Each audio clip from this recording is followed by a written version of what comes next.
because what we do in effect, we use the pin not only to hold the job together but to draw it up tight. So what we do, we bore a hole normally slightly farther away from the shoulder.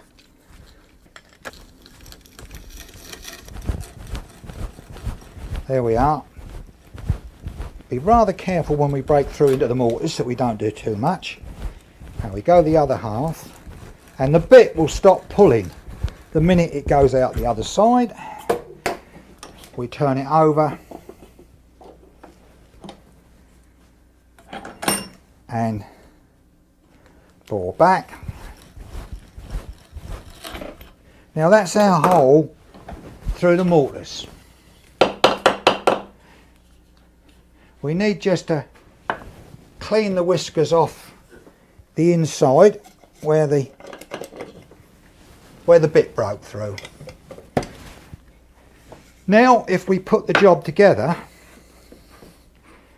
there we are, we can put the brace bit back in the same hole, and instead of turning it in a boring direction, we turn it backwards.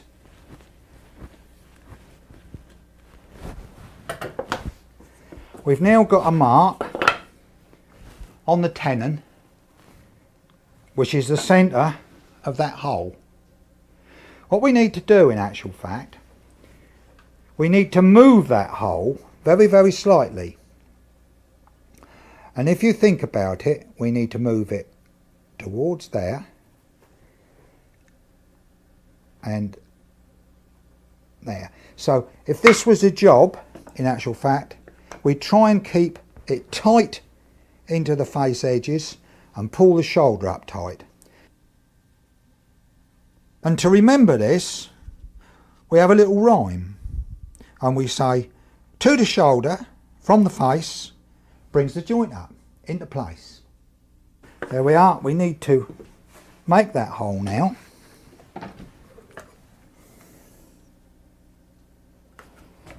There we go. Again, be careful.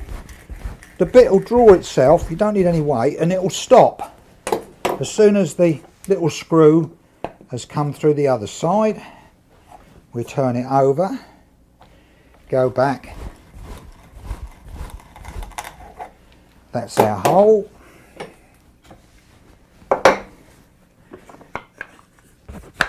And now you can see, if you look in here, the actual hole in the tenon is slightly out of line with the hole in the mortise. That means that when we bang a pin in there, it's going to pull this that way, and it's also going to keep it forced in to the face. Now, you've probably seen these things that you think are butcher's steels. They're not. They're joiner's drawbore pins.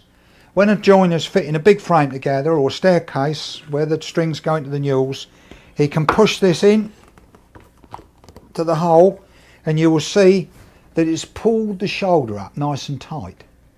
So if we had half a dozen rails going into a stile, we could pull them all up and we sight them through for wind. Now a lot of people would cut a bit of dowel off and bang it in there, but we never use dowel. Dowel is notorious for being short grained, and the last thing you want is a bit of short grained wood in there. So we always make a pin. Now this was a job that the youngest apprentice in the workshop got.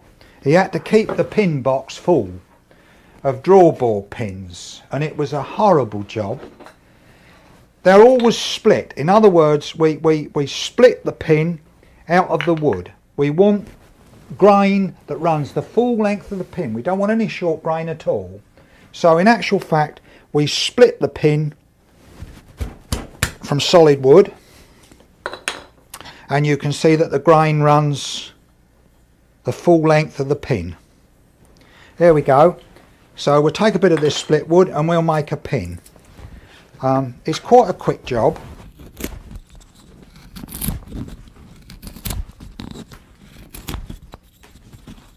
Now, believe it or not, old Nelson ship Victory's literally held together with these things, and the shipbuilders call them tree nails when they're made out of wood.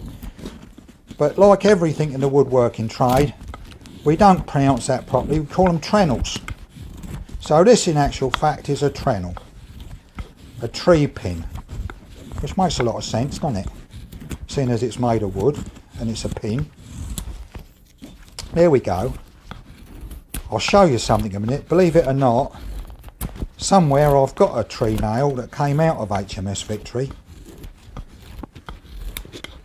Well, when we get it to that stage, rather depending on the job, we can do two things.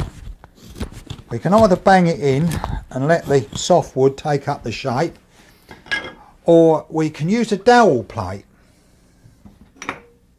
And a dowel plate is something with holes in. You'll see this one's actually stamped with the size of the hole, and the hole on the face of the plate is slightly smaller than the hole on the back of the plate. This gives us sort of a cutting edge, and it means that if we bang this piece of wood through there,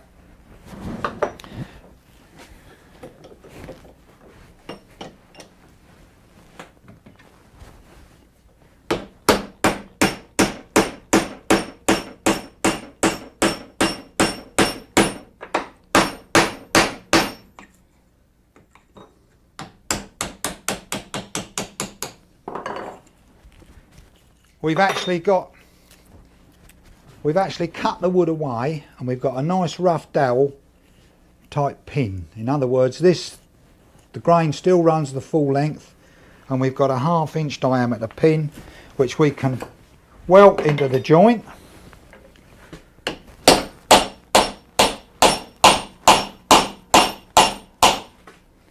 Then we now saw that off on both sides, a bit more there.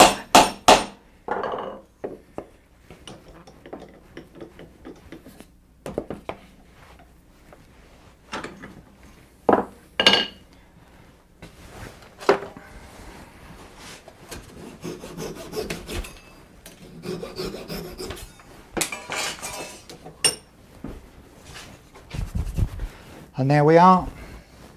We've got a drawboard through mortise and tenon.